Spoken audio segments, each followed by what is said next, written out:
Welcome to Dragon Habits. This is the place where we stop trying to be sheep and start training to be monsters. I'm your host, Garo Kotchounian, and today we are laying the first stone of your liar. We are talking about the 1% rule. Let me ask you something. When you picture a dragon, what do you see? You see the fire, you see the massive wingspan, you see the earth shaking when it lands. Because of that image, when we want to change our lives, whether it's building a business, getting ripe, or mastering a skill, we convince ourselves that massive success requires massive action. We think we need to breathe a fire so hot it melts the whole village in 1 second. We put pressure on ourselves to make some earth-shattering improvement that everyone will talk about. But that is not how a dragon is born, and certainly not how a dragon survives. If you look closely at the armor of a dragon, you see thousands of individual scales. Today, we are going to learn why polishing just one of those scales a day is the secret to becoming untouchable. Let's go back to 2003, the world of British professional cycling. Honestly, they were terrible. For 100 years, they had endured mediocrity since 1908. British riders had won just a single gold medal at the Olympic Games.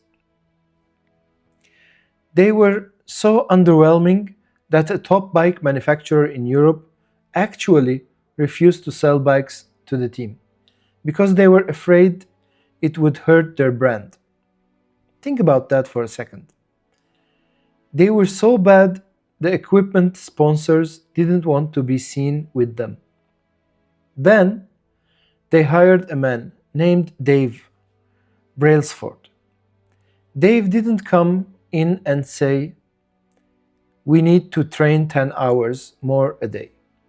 He didn't try to breathe fire immediately. He believed in a strategy.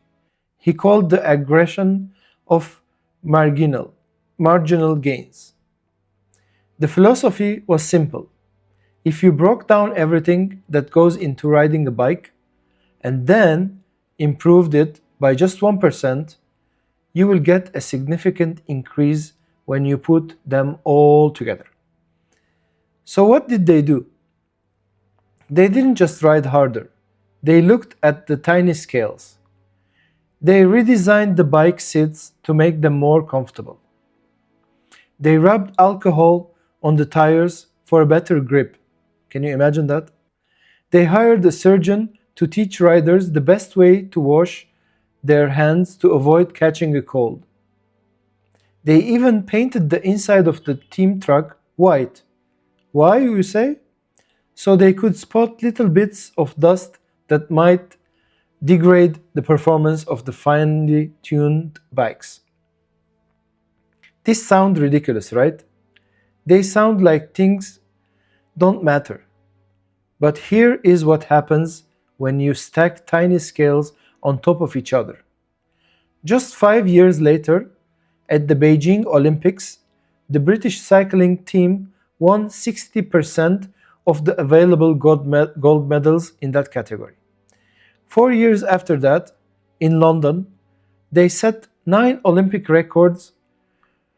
Bradley Wiggins became the first British cyclist to win the Tour de France. Then Chris Froome won it 4 times. From being rejected by bike sellers to the most successful run in cycling history. All because of the 1% rule. Here is math of the dragon. If you can just get 1% better a day for 1 year, you will end up 37 times better by the time you're done. Imagine adding a cent on a dollar for the first day, which is the 1%, let's say. Do it for 365 days, you will eventually have, at the end of the year, 37.7. But be careful, this sword cuts both ways. If you get 1% worse each day for 1 year, you decline nearly down to zero. Habits are the compound interest of self-improvement. The problem is we usually ignore these small changes. If you go to the gym today, you're still not in shape. If you save $10 today, or euros in our case, you're not a millionaire. If you study Mandarin for an hour tonight, you haven't learned the language. We make a few changes, the results don't come quickly, and so we slide back into our old routines. We look at the current results and get discouraged. But I want you to imagine a plane taking off from Los Angeles heading to New York City. If the pilot adjusts the heading just 3.5 degrees south, the nose of the plane moves just a few feet.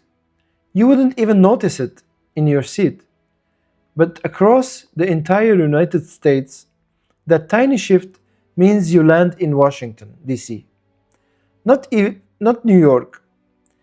A few feet at takeoff equals hundreds of miles at the destination. Your habits are the pilot. It doesn't matter how successful or unsuccessful you are right now, or at least you think you are successful or not successful. What matters is whatever your habits are putting you on the path towards success. You should be far more concerned with your current trajectory than with your current results. Are you spending less than you earn? Are you reading a little every day? Are you putting in the reps? These are tiny battles that define your future self.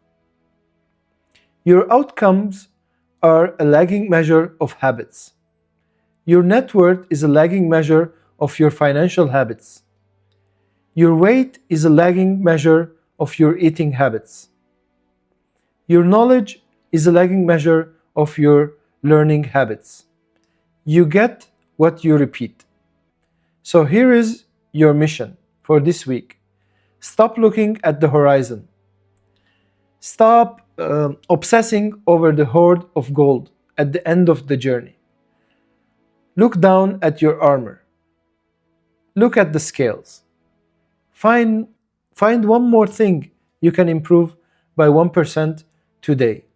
Maybe it's doing one push-up. Maybe it is reading one page.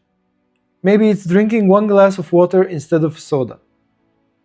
Success is the product of the daily habits, not once in a lifetime transformations. Polish one scale today, then do it again tomorrow. That is how you build a dragon. Join me in the next episode where we talk about plateau of the latent potential and why your hard work feels like it's being wasted when it's actually just heating up. Until then, keep the fire burning. And just let me remind you that I was inspired to do this episode because I'm reading right now. Actually, I'm in the process of building dragon habits. Why did I choose dragon habits? Let me tell this episode was inspired from the book Atomic Habits, and I'm really a fan of habits. So my whole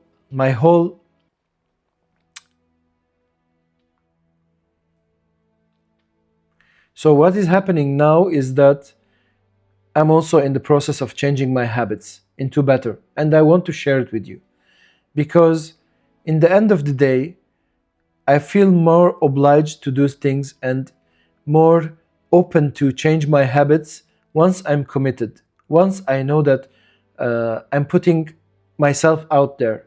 I'm like an open book right now.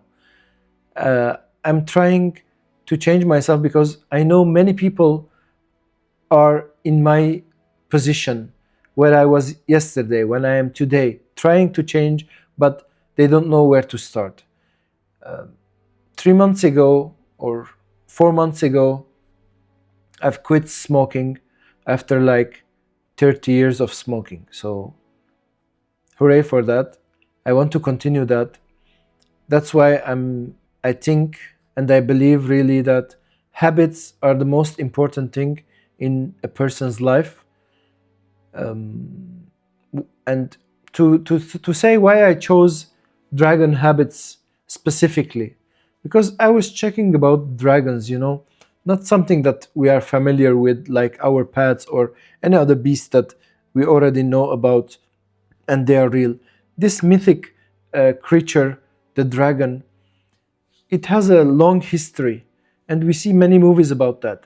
And the best thing about it, or the thing that I see it from, it's like our habits. We have two dragons.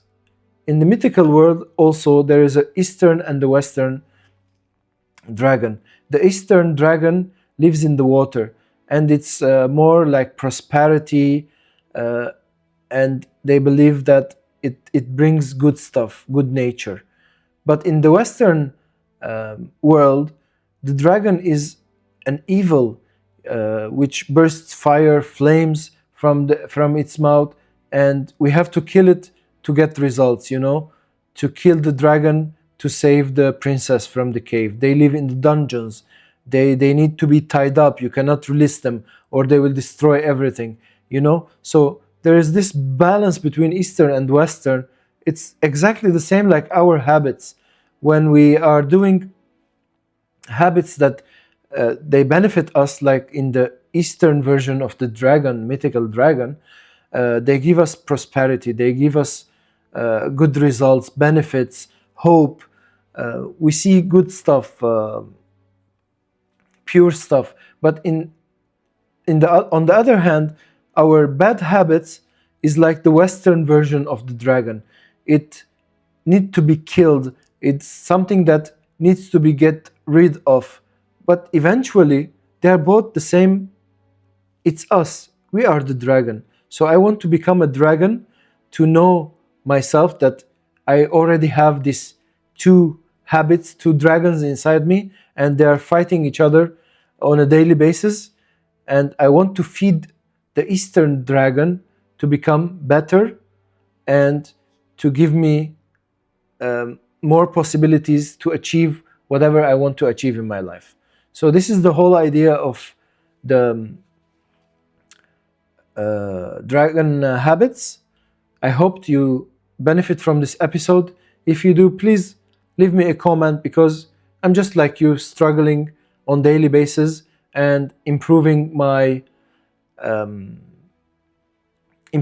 life, my mentality, my habits, my everything. So just leave me a comment if you like. What is the best thing that you liked about this episode? What was new for you? What was a aha moment for you?